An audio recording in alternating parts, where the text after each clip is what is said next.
Dear parents and students, nowadays the present generation face a lot of challenges in their life: mental stress, anxiety, and traumas.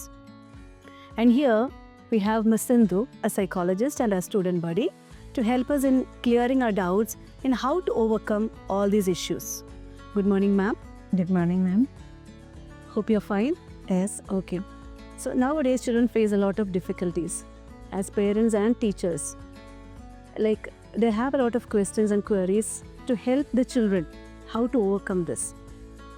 The first question to you is like, what are learning disabilities and how can we help the children to overcome these learning disabilities? Thank you, ma'am, for a nice question. Learning disability is a neurological disorder that affects individuals' ability to process, understand and use information. Learning disability പല തരത്തിലുണ്ട്. അപ്പം ചിലതൊക്കെ മാം കേട്ടിട്ടുണ്ടാവും. അപ്പം മാം ഞാൻ കേട്ടിട്ടുള്ള ഒന്ന് ADHD അത് വൺ ഓഫ് ദി ലേണിംഗ് ഡിസബിലിറ്റിയാണ്. ഡിസ്ലെക്സിയ കോമൺ ആയിട്ട് നമ്മൾ കാണുക കുട്ടികൾക്ക് എഴുതാനും വായിക്കാനും സ്പെല്ല് ചെയ്യാനും ഉള്ള ബുദ്ധിമുട്ട്. Inability to read, write and spellings. അപ്പം ഇങ്ങനെ വരുമ്പോഴത്തേക്കും കുട്ടിക്ക് അക്കാഡമിക്സിൽ ഭയങ്കര ബുദ്ധിമുട്ട് അല്ലെ ഇമ്പയർമെൻറ്റ് അല്ലെ തടസ്സം ഉണ്ടാവുന്നു. രണ്ടാമത്തത് ഡിസ്ഗ്രാഫിയ.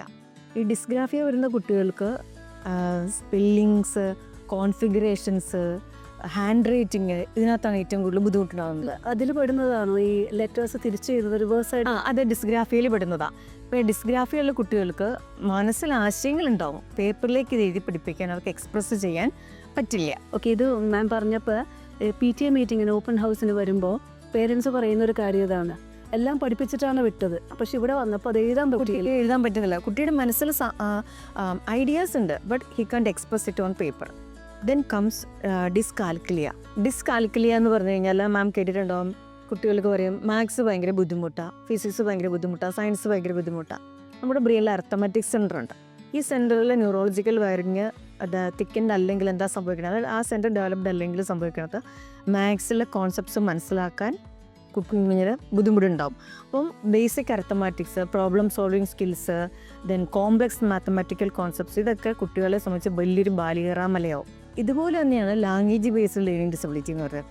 ലാംഗ്വേജ് ബേസ്ഡ് ലേണിംഗ് ഡിസബിലിറ്റിയിൽ difficulty to understand process language. അപ്പോൾ അവർക്ക് ലാംഗ്വേജ് കേട്ടാൽ മനസ്സിലാകത്തില്ല, സ്പെല്ലിങ്സിൽ ബുദ്ധിമുട്ടുണ്ടാവും, ലാംഗ്വേജ് എക്സ്പ്രസ് ചെയ്യാൻ ബുദ്ധിമുട്ടുണ്ടാവും, പ്രൊണൗൺസ് ചെയ്യാൻ ബുദ്ധിമുട്ടുണ്ടാവും, റൈറ്റിങ്ങിലും ബുദ്ധിമുട്ടുണ്ടാവും. അപ്പോൾ എന്താ കുട്ടികൾ പറയും, ചില കുട്ടികൾക്ക് മലയാളം ബുദ്ധിമുട്ടാണ്, സോഷ്യൽ സ്റ്റഡീസും ബുദ്ധിമുട്ടാണ്.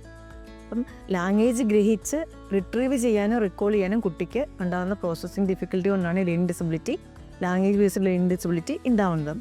Then comes auditory processing learning disability. അതായത് കേൾവിയിൽ നിന്ന് വരുന്ന ചില ബുദ്ധിമുട്ടുകളുമുണ്ട്. അപ്പം കുട്ടി കാര്യങ്ങൾ കേൾക്കുന്നുണ്ട്, പക്ഷേ കുട്ടിക്ക് അത് ഗ്രഹിക്കാൻ പറ്റണില്ല.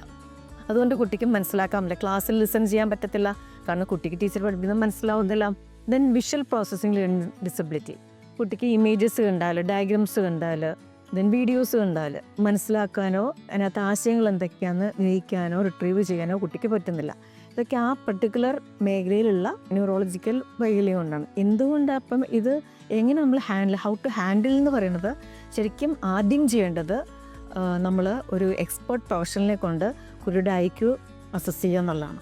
ഏത് കാറ്റഗറിയിലാണ് കുട്ടിക്ക് ബുദ്ധിമുട്ടുള്ളത് എന്നുള്ള മേഖലയിൽ അസസ് ചെയ്യണം, ഒരു എക്സ്പേർട്ട് മെഡിക്കൽ ഫാക്കൽറ്റിയെ കൊണ്ട്. ദെൻ എഡ്യൂക്കേറ്റേഴ്സ് അതനുസരിച്ച് സപ്പോർട്ട് ചെയ്യണം, പേരൻസ് സപ്പോർട്ട് ചെയ്യണം. എങ്കിൽ മാത്രമേ ആ കുട്ടിയുടെ ഒരു ഫുൾ പൊട്ടൻഷ്യൽ അച്ചീവ് ചെയ്യാൻ പറ്റുള്ളൂ. അല്ല, ഒരു ഡൗട്ട് ചോദിച്ചോട്ടോ.